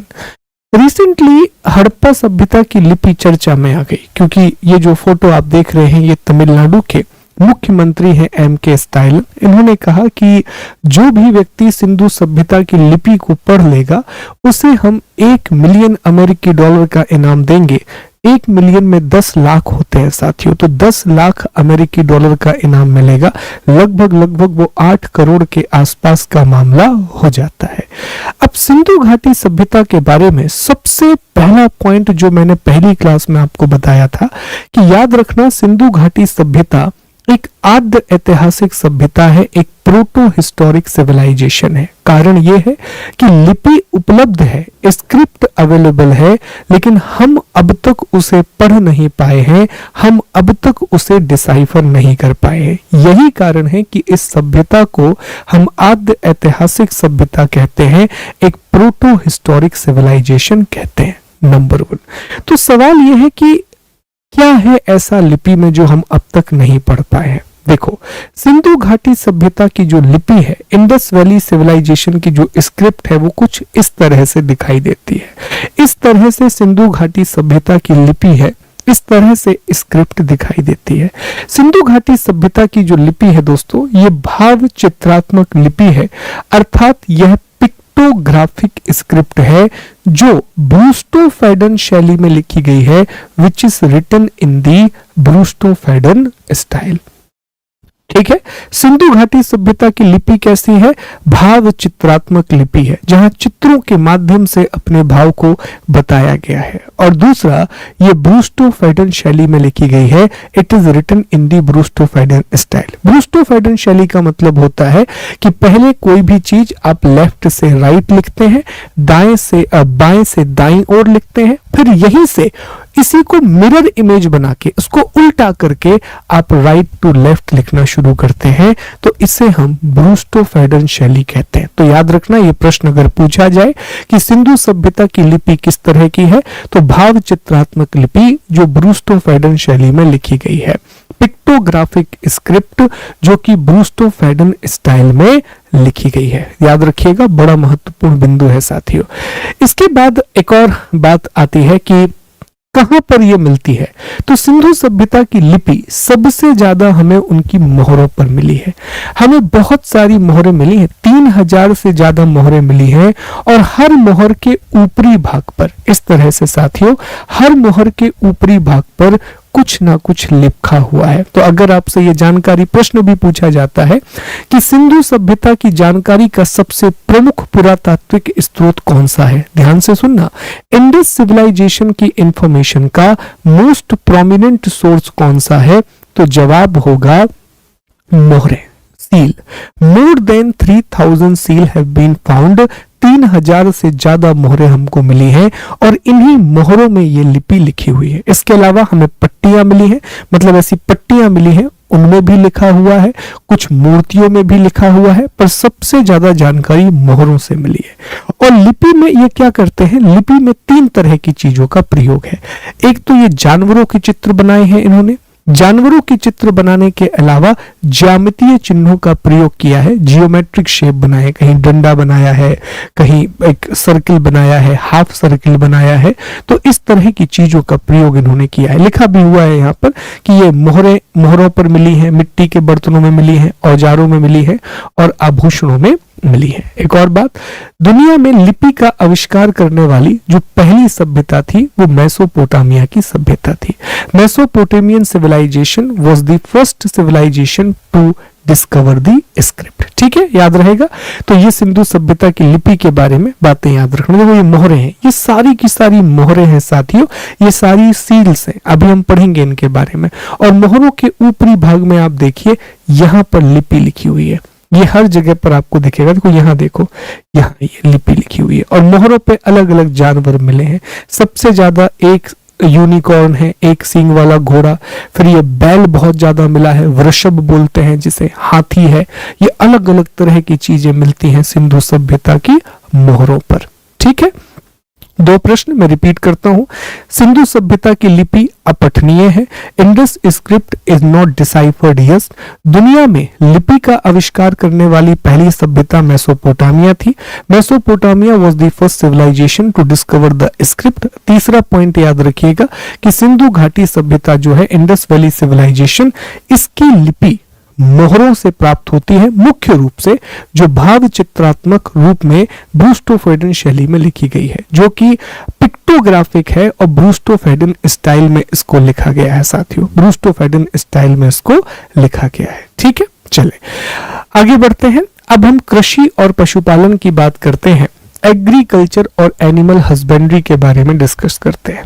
Agriculture बहुत महत्वपूर्ण हिस्सा सिंधु घाटी सभ्यता का। देखो, शुरुआत में ही हमने आपको बताया था कि सिंधु घाटी सभ्यता नगरीय सभ्यता बन सकी क्योंकि उन्होंने अपनी कृषि को बहुत उन्नत कर लिया था और अधिशेष उत्पादन की शुरुआत हो चुकी थी। इंडस सिविलाइजेशन एक अर्बन सिविलाइजेशन बन सकी क्योंकि उन्होंने एग्रीकल्चर को बहुत एडवांस कर लिया था, जिसकी वजह से वो सरप्लस प्रोडक्शन पैदा करने लगे थे। अधिशेष उत्पादन, अधिशेष उत्पादन का मतलब होता है कि खाने की जरूरतों के अलावा जो अनाज बच जाए उसी को हम सरप्लस प्रोडक्शन बोलते हैं। और इसका सबसे बड़ा प्रमाण है अन्नागार। ग्रेनरी आप तभी बना सकते हो जब आप जरूरत से ज्यादा अनाज पैदा कर लो, अन्यथा आप अन्नागार या ग्रेनरी नहीं बना सकते साथियों। ठीक है, जो सबसे प्रमुख इनकी फसलें थी वो गेहूं और जौ थी। बीट एंड बार्ले ये मुख्य फसलें थी। और सिंधु घाटी सभ्यता कपास का उत्पादन करने वाली दुनिया की पहली सभ्यता थी। कपास को सिंडन कहा गया ग्रीक में, और बाद में यहां से इंडस नाम पड़ा, इंडिया नाम आया, वो यहीं से निकल करके आया, जो हमने पहली क्लास में डिस्कस किया था। तो ये प्रश्न पूछा जाता है कि कपास का उत्पादन करने वाले दुनिया के सबसे पहले लोग कौन थे, कॉटन को प्रोड्यूस करने वाले दुनिया के पहले लोग कौन थे? तो जवाब होगा सिंधु घाटी सभ्यता के लोग, people of Indus valley civilisation. इसके अलावा बहुत सारी फसलें होती थी जैसे लेंटिल, चिकपी, सीशम, मिलेट, मोटे अनाज। चावल के साक्ष्य बहुत रेयर मिलते हैं। आप लोथल और रंगपुर के अलावा हमें कहीं से चावल के साक्ष्य नहीं मिलते। तो जनरली ये कहा जाता है कि चावल का प्रयोग सभ्यता में नहीं होता था, होता भी था तो बहुत ही छोटे पैमाने पर। बहुत रेयर एविडेंस मिले हैं हमें राइस के। जैसे राइस का जो एविडेंस है वो हमें लोथल और रंगपुर से मिलता है। लोथल से हमें एक चक्की भी मिली है, हमें एक सर्कुलर मिल भी मिली है, वो हाथ से चलाने वाली चक्की। ठीक है, याद रखेंगे। कालीबंगा में हमें जुता हुआ खेत और दो फसलों को साथ में बोने के साक्ष्य मिले हैं। ये हम पढ़ चुके हैं। कालीबंगा जो कि राजस्थान में हनुमानगढ़ जिले में आता है, जिसे दशरथ शर्मा ने सभ्यता की तीसरी राजधानी कहा। यहां हमने डिस्कस किया था कि यहां से हमें जुते हुए खेत का प्रमाण मिलता है, प्लाउड फील्ड मिली है, और दो फसलों को एक साथ बोने का प्रमाण भी हमें यहां से मिलता है। वहीं बनावली से हमें एक मिट्टी के खिलौने वाला हल भी मिला है। हमें एक हल की प्राप्ति भी होती है, जो बताता है कि हल का प्रयोग यहाँ के लोग कृषि के लिए कर रहे थे। प्लाऊ का प्रयोग जो लोग हैं वो एग्रीकल्चर के लिए कर रहे थे। अफगानिस्तान में एक जगह है शोरतगुई, हमने पढ़ा था, जो व्यापारिक उपनिवेश है। अफगानिस्तान में दो जगह थी, एक शोरतगुई और दूसरा मुंडीगौक। याद कीजिएगा पुराना लेक्चर। शोरतगुई में हमें नहर के साक्ष्य भी मिले हैं, हमें कैनाल्स के एविडेंसेस भी मिले हैं साथियों। और बनावली से एक मिट्टी का हल, जैसा मैंने बताया, ये चीजें मिली। देखिए ये जो है ये टॉय प्लाऊ है जो हमें मिला है। ऐसे हमें बुलक कार्ट भी मिली है, टेराकोटा कार्ट है, इक्का गाड़ी, बुलक कार्ट, जो भी आप बोलना चाहें। तो ये दिखाता है कि देखो, खिलौना आप तभी बनाते हो जब वो चीज हो। हम खिलौने के रूप में बच्चे को एरोप्लेन दे रहे हैं क्योंकि वास्तव में एरोप्लेन है। हम बच्चे को खिलौने के रूप में ट्रैक्टर दे रहे हैं क्योंकि वास्तव में ट्रैक्टर है। अगर नहीं होता तो शायद हम ये काम कर ही नहीं रहे होते। तो अगर ये खिलौने बनाए गए हैं, इसका मतलब इन चीजों का प्रयोग हो रहा था। पशुपालन भी लोग करते थे। बैल, सांड, ऊंट, कुत्ता, बकरी, भैंस, इन सभी का पशुपालन किया जाता था। ऑक्स, बुल, कैमल, डॉग, गोट, बफेलो, इन सभी का पालन या डोमेस्टिकेशन किया जाता था। अब बात करते हैं घोड़े के बारे में, हॉर्स के बारे में। ये एक टॉपिक है जिस पर डिस्कशन करना जरूरी है। जितनी भी किताबें आप पढ़ोगे हर जगह ये लिखा हुआ है, और एग्जाम में भी यही लिखना है आपको, कि सिंधु घाटी सभ्यता के लोग घोड़े से परिचित नहीं थे। The people of Indus civilisation were not aware about the horses. पर दो जगह है, एक तीन जगह एक्चुअल में, एक है सुरकोटदा और दूसरा है लोथल। कालीबंगा डिबेटेबल है। एक है सुरकोटदा और दूसरा है लोथल।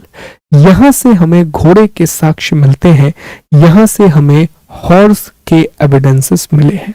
तो अधिकांश इतिहासकारों का मानना है कि हो सकता है कि घोड़ा होता हो, लेकिन इन्होंने घोड़े को घरेलू ना बनाया हो। ये हो सकता है कि हॉर्सेस थे, लेकिन हॉर्सेस का इन्होंने डोमेस्टिकेशन ना किया हो। तो सिंधु घाटी सभ्यता के लोग भले ही हमें घोड़े के साक्ष्य मिले हों, लेकिन ये माना जाता है कि ये घोड़े को घरेलू नहीं बना पाए थे, ये हॉर्स का डोमेस्टिकेशन नहीं कर पाए थे। तो सिंधु घाटी सभ्यता के लोग घोड़े से परिचित नहीं थे। They were not aware about the horses. ये घोड़े से परिचित नहीं थे साथियों, याद रखने वाली बात है। It's very very much important. ठीक, चले अब हम समाज के बारे में थोड़ी बात करेंगे, सोसाइटी के बारे में हम बात करेंगे। देखो, सिंधु घाटी सभ्यता का जो समाज है वो मात्र सत्तात्मक समाज था दोस्तों, वो मैट्रियार्कल सोसाइटी थी। ऐसा इसलिए कहा जाता है कि बड़े पैमाने पर सिंधु घाटी सभ्यता में हमें मातृ देवी की प्रतिमाएं मिली हैं।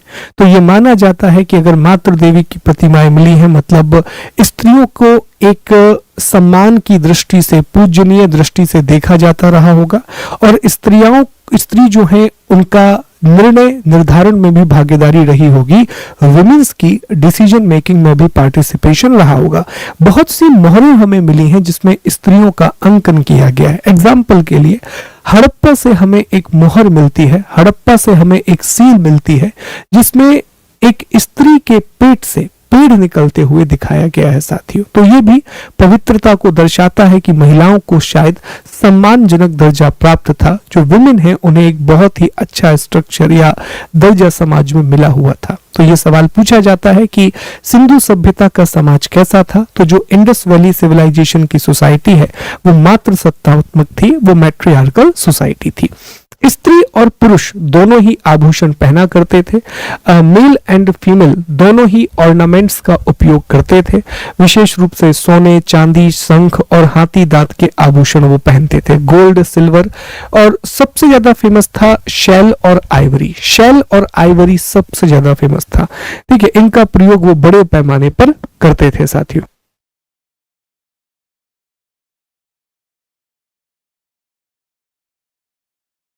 ओके जी, इसके बाद नौसेरो, ये बलूचिस्तान में एक जगह है नौसेरो, यहां से मांग में सिंदूर वाली एक स्त्री मिली है साथियों। जो नौसेरो बलूचिस्तान में जगह है, यहां से वुमेन है with the sindoor in her hair, वो सिंदूर लगाए हुए एक स्त्री मिलती है। ऊनी और सूती वस्त्रों का उपयोग करते थे और इनके वस्त्र बहुत ही सामान्य होते थे, बहुत सिंपल तरीके के कपड़े पहनते थे। मनोरंजन के लिए शिकार करते थे, मछली पकड़ते थे, पासा खेला करते थे और पशु पक्षियों को आपस में लड़वाते थे। एंटरटेनमेंट के लिए हंटिंग, फिशिंग और डाइस खेला करते थे। एनिमल और बर्ड्स की लड़ाई करवाया करते थे। ठीक है, पर्दा प्रथा और वेश्यावृत्ति के साक्ष्य मिलते हैं।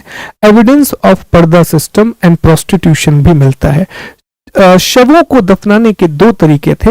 हड़प्पा में शवों को दफनाया जाता था, हड़प्पा में ब्यूरियल किया जाता था, जबकि मोहनजोदाड़ो में, जहां से कब्रिस्तान नहीं मिला है, वहां जलाने के साक्ष्य मिलते हैं, वहां क्रिमेशन सेरेमनी की जाती थी। लोथल और कालीबंगा हमने पहले भी पढ़ा है, यहां से युग्म समाधि हमें मिली है, पेयर्ड टॉम्स या पेयर्ड ब्यूरियल हमें मिले हैं। तो याद रखने वाली बात क्या है? नंबर 1, समाज कैसा था? मात्र सत्तात्मक। सोसाइटी कैसी थी? मैट्रियार्कल। दूसरा, वस्त्र कौन से प्रचलित थे? तो ऊनी और सूती वस्त्रों का प्रचलन था। वुलन और कॉटन के वस्त्र पहने जाते थे, और कॉटन जब ये पहले बनाने वाले लोग पहले हैं, कॉटन को उगाने वाले लोग पहले हैं, तो कॉटन के कपड़े तो जरूर पहनेंगे, है ना। तीसरा यह है साथियों कि जो समाज है उसमें पर्दा प्रथा थी, उसमें वेश्यावृत्ति भी थी, पर्दा सिस्टम भी था और प्रोस्टिट्यूशन भी था। मोहनजोदड़ो में जला दिया जाता था मृत शरीरों को और हड़प्पा में दफनाया जाता था। मोहनजोदड़ो में क्रिमेशंस किए जाते थे और जो हड़प्पा है वहां पर ब्यूरियल प्रैक्टिसेस की जाती थी। लोथल और कालीबंगा में हमें युग्मित समाधान भी मिले हैं, हमें एक कपल ब्यूरियल्स भी मिले हैं। कई जगह पर लिखा है कि ये सती प्रथा के आरंभिक साक्ष्य है। जो नहीं अग्री होते हैं बहुत से इतिहासकार, पर लिख दिया है तो आपको याद रखना है। चलिए आगे बढ़ते हैं, अगले पॉइंट पर आते हैं। समाज के बाद एक और महत्वपूर्ण टॉपिक है मोहरें, अर्थात सील्स। बड़ा महत्वपूर्ण टॉपिक है मोहरें।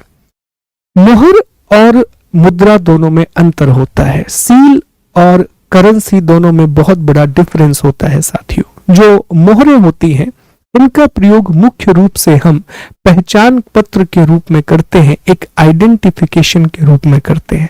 कई बार आपने देखा होगा कि जैसे कई जगह पर सील कर दिया जाता है तो वहां शब्द का प्रयोग हम क्या करते हैं कि फैक्ट्री को सील कर दिया, घर को सील कर दिया, इस तरह के शब्दों का प्रयोग हम करते हैं, इस तरह के वर्ड्स का हम यूज करते हैं। तो मोहर मुख्य रूप से सिंधु घाटी सभ्यता में, अब हो सकता है लेन देन भी कर रहे हो, पर मुख्य रूप से मोहरों का जो प्रयोग है वो पहचान के लिए किया जाता रहा होगा। सील्स का प्रयोग प्राइमरली आइडेंटिफिकेशन के लिए किया जाता होगा। सिंधु घाटी सभ्यता की जो मोहरें हैं, इंडस सिविलाइजेशन की जो सील है, वो सील खेड़ी नाम के एक पत्थर से और मिट्टियों से बनाई जाती थी। स्टेटाइट नाम का एक स्टोन आता है और टेराकोटा से बनाई जाती थी। साथियों, मोहरों में कई प्रकार की चीजें होती थी, जैसे उसमें ऊपर लिपि, ये जो आप देख रहे हैं यहाँ लिपि अर्थात स्क्रिप्ट होती थी, जिसमें ज्यामितीय चिन्ह, पशु पक्षियों के चिन्ह होते थे, ज्योमेट्रिक शेप और बर्ड्स और एनिमल की पिक्चर होती थी। और नीचे वाले भाग में भी अलग अलग तरह की आकृतियां, मानव की आकृति भी है, देवी की आकृति भी है, बैल, हम्प्ड बुल, कुबड़ वाले सांड की आकृति भी है, हाथी भी है। अलग अलग तरह की मोहरें बनाई गई, अलग अलग तरह की आकृतियां उसमें बनाई जाती थी। तो मोहरों में काफी सारी चीजें होती थी, मल्टीपल चीजें होती थी। तो आइए देखते हैं, चर्चा करते हैं मोहरों के बारे में। तो मोहरों में पशुओं की आकृतियां, ज्यामितीय चिन्ह और लिपि होती थी, एनिमल्स होते थे, ज्योमेट्रिक सिंबल होते थे और स्क्रिप्ट। सामग्री मुख्य रूप से सेलखेड़ी अर्थात स्टेटाइट का उपयोग किया गया। आकार वर्गाकार, अधिकांश जो मोहरें हैं 90% मोहरें वर्गाकार होती थी, स्क्वायर। कुछ कुछ जगह पर बेलनाकार और गोलाकार मोहरें मिली है। 90 to 95% seals were square shape. 90 से 95% जो मोहरें थी वो वर्गाकार थी। इसमें सबसे ज्यादा जो अंकन है वो एक श्रृंगी पशु का है, जिसे यूनिकॉर्न कहा गया है, और फिर उसके बाद कुबड़ वाला सांड, हम्प्ड बुल। सबसे अधिक जिस जानवर को दर्शाया गया है वो ये जानवर है। ये जो जानवर आप देख रहे हैं इसे यूनिकॉर्न कहा गया है। एक सींग वाला पशु, कोई नाम नहीं है इसका, एक सींग वाला पशु या यूनिकॉर्न कहा गया है क्योंकि इसका एक ही सींग होता था। तो सिंधु घाटी सभ्यता की मोहरों में सबसे ज्यादा जो दर्शाया गया है वो इसी एक सींग वाले जानवर को दर्शाया गया है। उसके बाद कुबड़ वाले सांड का नंबर आता है, उसके बाद हम्प्ड बुल आता है। और कुछ विशेष मोहरें भी हैं, जैसे पशुपतिनाथ की मोहर, बड़ी प्रसिद्ध मोहर है साथियों। पशुपतिनाथ की मोहर मोहनजोदाड़ो से मिली है। जो पशुपतिनाथ की सील है यह मोहनजोदाड़ो से मिली है। इसमें एक हिरण है, दोनों तरफ हिरण है। एक व्यक्ति है जो योगी की मुद्रा में बैठा हुआ है, योग के पोस्चर में बैठा हुआ है। ऊपर आप देखें कि मुकुट है। उसके अलावा यहाँ एक हाथी है, यहाँ एक बाघ बना हुआ है। इस तरीके से यहाँ एक भैंसा है और भैंसे के साथ साथ आप देख पाए तो यहाँ एक गैंडा भी बना हुआ है। तो इतनी सारी चीजें, इतने सारे पिक्चर्स उसमें बनाए गए। सबसे प्रसिद्ध मोहर जो है वो पशुपतिनाथ की मोहर है। वो पशुपतिनाथ की सील है। कहां से मिली है? मोहनजोदाड़ो से मिली है। वहीं हड़प्पा से हमें एक मोहर मिली है जहां स्त्री के गर्भ से पौधा निकल रहा है, जहां प्लांट ग्रो हो रहा है विमेन के वॉर्म से, जो दिखाता है कि स्त्रियों को या देवी के रूप में पूजा भी जाता रहा होगा। तभी हमने कहा कि मात्र सत्तात्मक समाज था। तो मोहरों के बारे में क्या क्या याद रखेंगे? 3000 से ज्यादा मोहरें मिली हैं।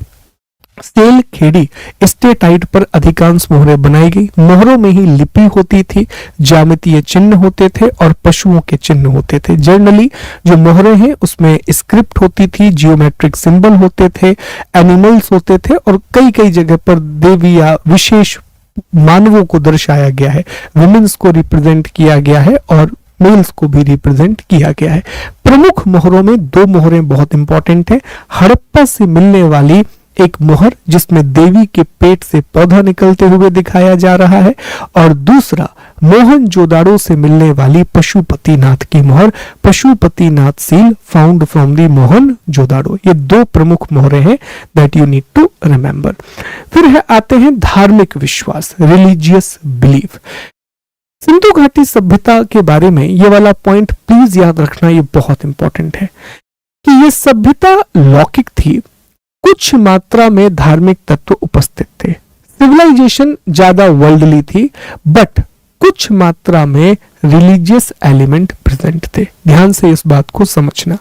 सिंधु घाटी सभ्यता के बारे में यह कहा गया है कि ये जो सभ्यता है, ये जो पूरी की पूरी सिविलाइजेशन है, ये मुख्य रूप से साथियों एक लौकिक सभ्यता थी, एक वर्ल्डली सिविलाइजेशन थी। मतलब ज्यादा धर्म था, लेकिन धर्म बहुत ज्यादा हावी नहीं था, या धर्म का बहुत ज्यादा महत्व नहीं था। तो ये याद रखना कि सिंधु घाटी सभ्यता में धार्मिक साक्ष्य मिलते हैं, पर धर्म का बहुत बड़ा रोल नहीं था। Although religious evidences are found from Indus Valley civilization, but religion did not play major role. अब साक्ष्य क्या मिलते हैं धर्म के? जैसे ताबीज मिलती है तो बताते हैं कि हाँ लोग मानते थे अंधविश्वासों में। एक मूर्ति मिली है हमें, ये जो मूर्ति आप देख रहे हैं साथियों, ये एक पत्थर की मूर्ति है, एक पाषाण मूर्ति है, जिसको एक पुजारी कहा गया, पुजारी जैसी मूर्ति है। जैसे अभी आप समझे कि लोथल, कालीबंगा और बनावली, यहां से हमें अग्नि कुंड, फायर पिट या फायर एल्टर मिले हैं, जो दिखाते हैं कि ये विशेष तरह के धार्मिक अनुष्ठान हो रहे होंगे, कुछ रिलीजियस रिचुअल हो रहे थे, तभी लोथल, कालीबंगा और बनावली से हमें अग्नि कुंड मिले हैं। दूसरा, हमें पूरी की पूरी हड़प्पा सभ्यता से मातृ देवी की प्रतिमाएं मिली हैं।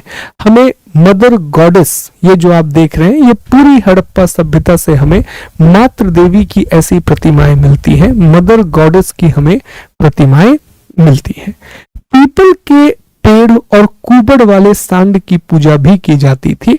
Worship of peepal tree and humped bull, इनकी भी पूजा की जाती थी साथियों, that you need to remember. और ये जो पत्थर की मूर्ति आप देख रहे हैं साथियों, ये मोहनजोदाड़ो से हमें पत्थर की एक मूर्ति मिली है। स्टेटाइट मटेरियल का प्रयोग किया गया है। इसके बारे में इतिहासकारों के दो मत हैं। कुछ इतिहासकार इनको पुजारी बोलते हैं कि प्रीस्ट है। तो प्रश्न पूछा जाता है कि सिंधु सभ्यता में पुजारी की मूर्ति कहां से मिली है? तो पुजारी की पत्थर मूर्ति, प्रीस्ट का जो स्टोन स्कल्पचर है, वो हमें मोहनजोदाड़ो से मिला है। कुछ लोग इनको राजा बोलते हैं कि नहीं, ये तो किंग रहे होंगे, जिस प्रकार का उनका चेहरा है, जिस प्रकार के वस्त्र उन्होंने पहने हैं, तो कुछ लोगों का कहना है कि ये राजा रहे होंगे, ये किंग रहे होंगे। तो बस याद रखिएगा कि ये चीजें हमें कहां से मिलती हैं साथियों, ये सारी चीजें हमें मोहनजोदाड़ो से मिली है, पत्थर की मूर्ति। ठीक, चलो आगे बढ़ते हैं, अगले टॉपिक पर आते हैं। धार्मिक विश्वास, रिलीजियस बिलीफ हो गया। अब हम मृदभांड और मूर्ति कला के बारे में बात करेंगे, पोटरी और स्कल्पचर के बारे में बात करेंगे। बस थोड़ा 2-3 टॉपिक और ये खत्म हो जाएगा। मृदभांड में हमें काले रंग से डिजाइन किए गए लाल मृदभांड मिले हैं, मतलब लाल उनका रंग है और उनके ऊपर काले रंग की चित्रकारी की गई है। वो रेड है और उनके ऊपर ब्लैक से कुछ कुछ पेंट किया गया है। इन पर मोर, हिरण और कछुओं को चित्र बनाया गया है।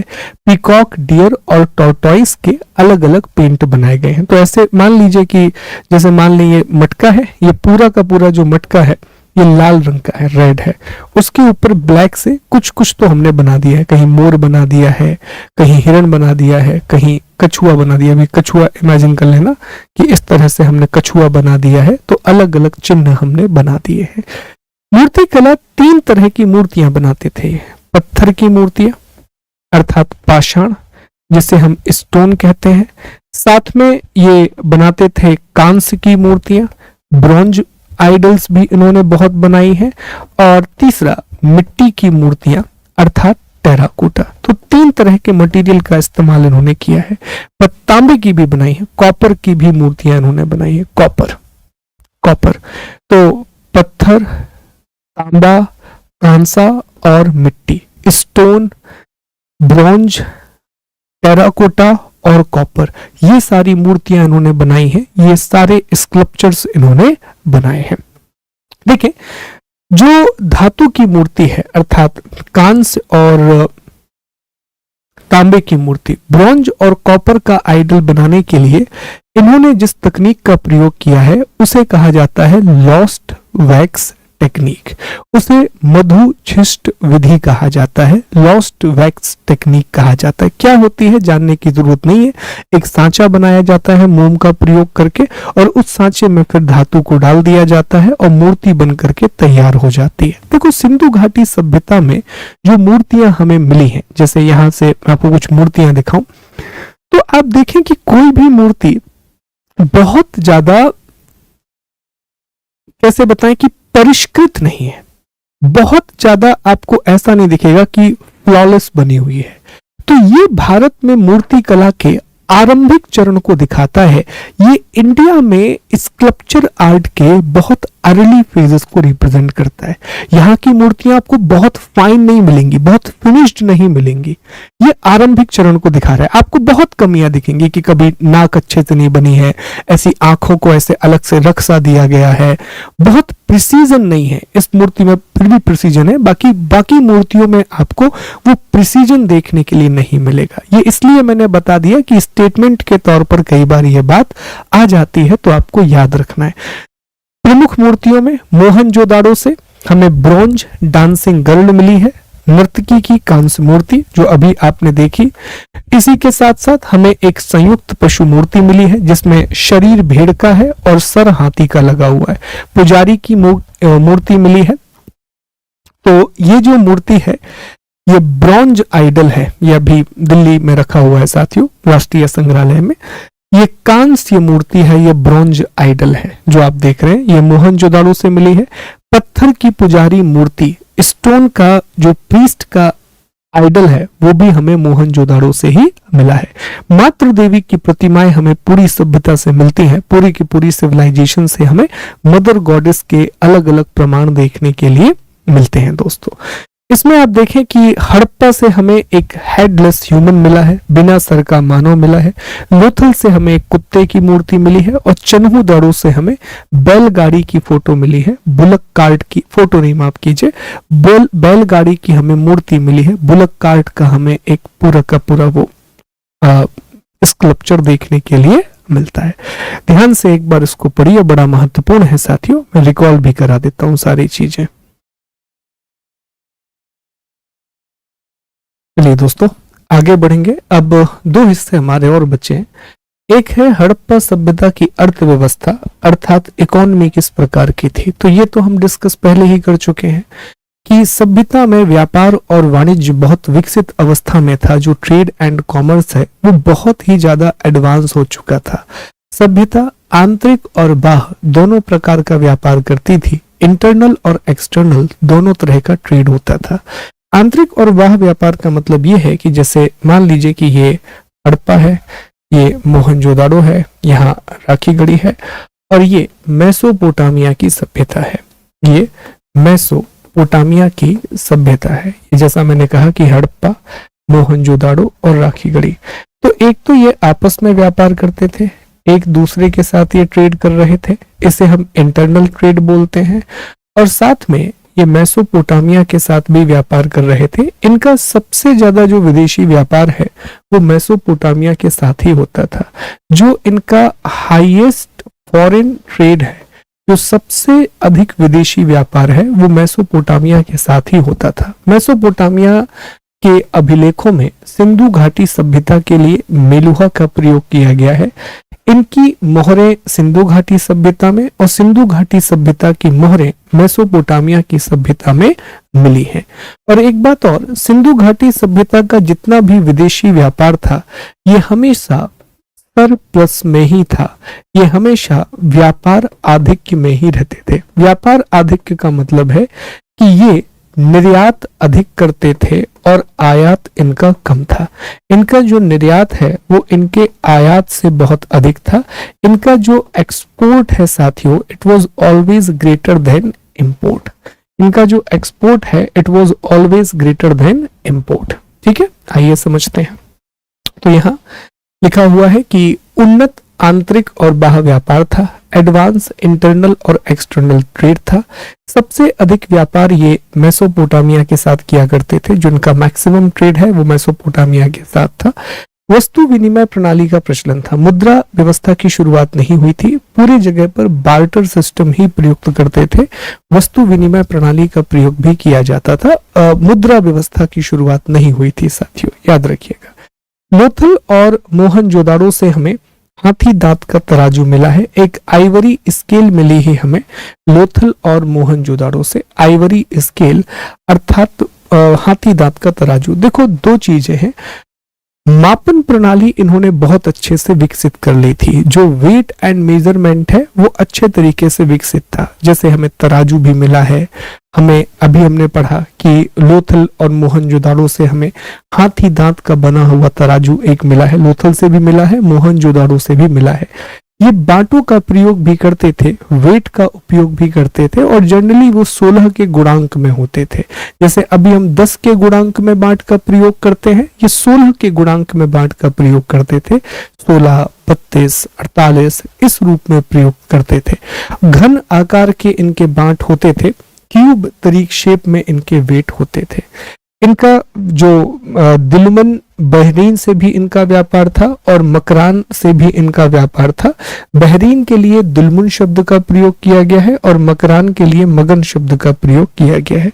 ये इलाके मैं एक बार आपको दिखा देता हूं कि ये बहरीन और दिलमन वाले इलाके कहाँ हैं, किस रूप में हम व्यापार की बात कर रहे हैं।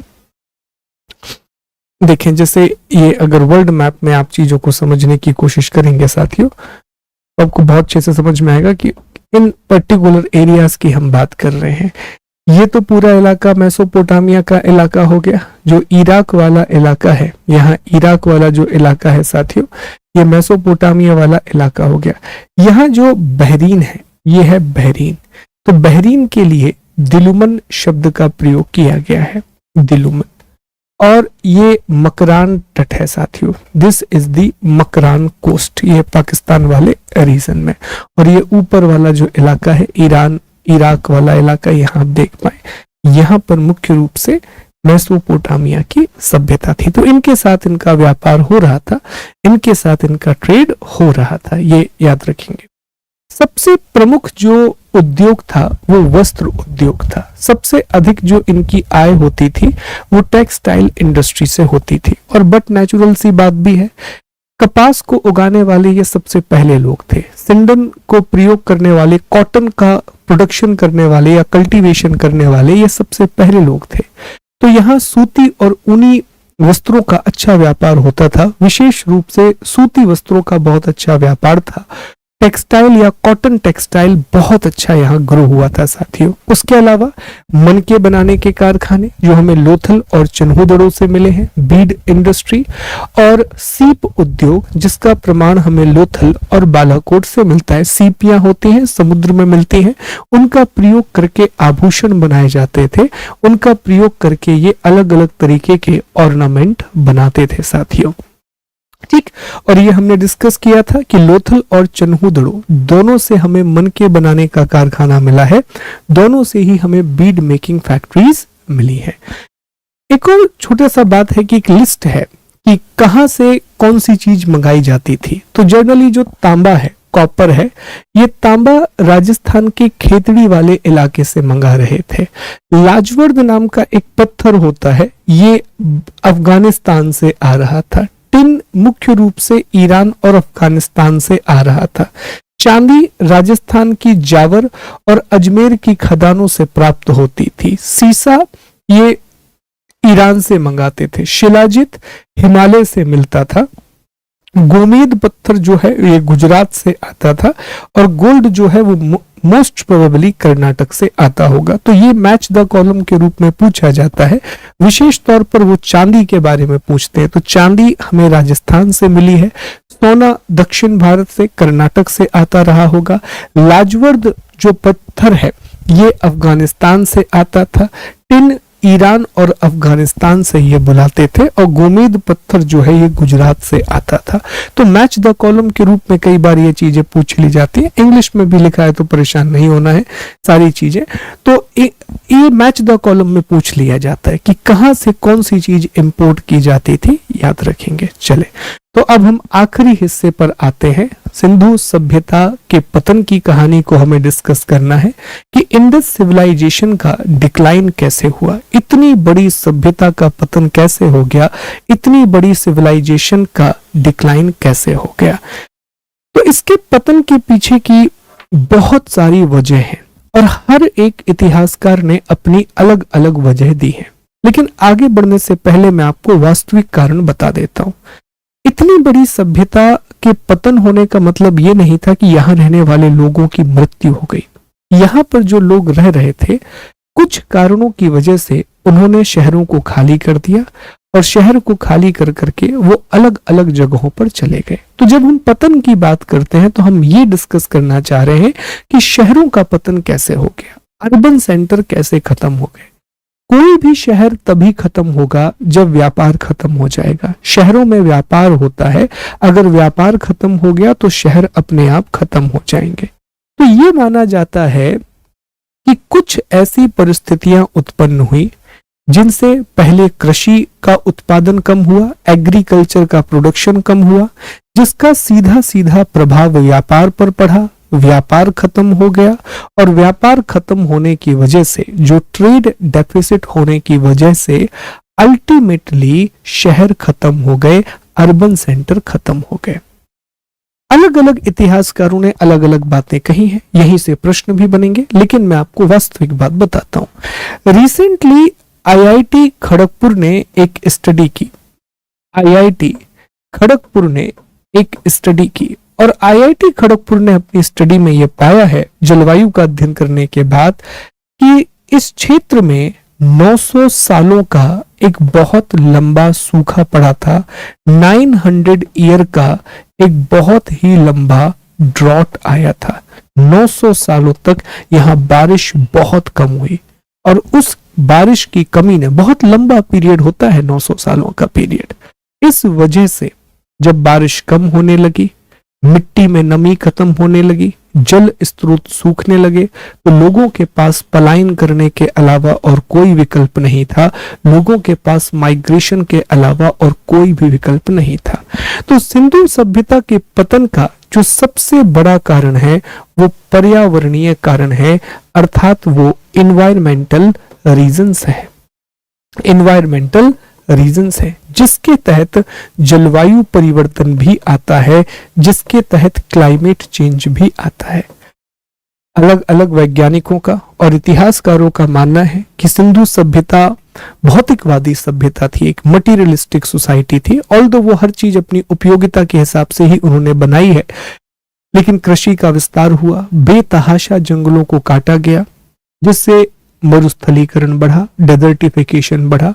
बारिश की कमी ने इस स्थिति को और भी अधिक भयावह बना दिया। अंततः कृषि का पतन हुआ, जिससे व्यापार का पतन हुआ और शहरों का विनाश हो गया। एग्रीकल्चर डिक्लाइन हुआ। एग्रीकल्चर डिक्लाइन होने की वजह से एट द एंड जो अर्बन सेंटर्स थे वो भी डिक्लाइन कर गए और पूरी की पूरी सभ्यता का पतन हो गया। पूरी सिविलाइजेशन ही डिक्लाइन कर गई। ये मुख्य कारण है। ये सवाल पूछा भी गया कि आईआईटी खड़गपुर की रिपोर्ट में कितने सालों के सूखे की बात की गई है, तो 900 सालों का सूखा, 900 ईयर के ड्रॉट की बात की गई है साथियों। ठीक, अब ये अलग अलग इतिहासकारों के मत हैं। जैसे मार्शल, मैके और एसआर राव का मानना है कि बाढ़ की वजह से ये सभ्यता खत्म हो गई। हो सकता है कुछ स्थान बाढ़ की वजह से खत्म हो गए हों, लेकिन ये पूरी तरीके से सच नहीं है, क्योंकि मोहनजोदाड़ो में 7 बार बाढ़ आई, लेकिन 7 बार वो दोबारा भी बन गया। तो इतनी बड़ी सभ्यता जो 13 लाख वर्ग किलोमीटर में फैली हुई हो, वो एक बाढ़ की वजह से खत्म नहीं हो सकती, फ्लड की वजह से खत्म नहीं हो सकती। पर एग्जाम में पूछा जाता है कि किसने बाढ़ वाला कंसेप्ट दिया था, तो मार्शल, मैके और एसआर राव ने। आर्यों का आक्रमण, Aryan invasion theory, Gordon Childe, Mortimer Wheeler और स्टुअर्ट पिगट।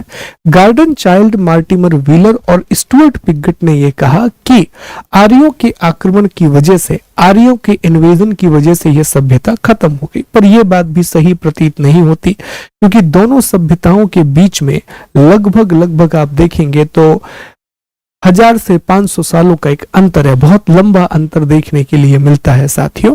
तो यह भी संभव नहीं है कि आर्यों के आक्रमण की वजह से यह सभ्यता खत्म हो गई हो।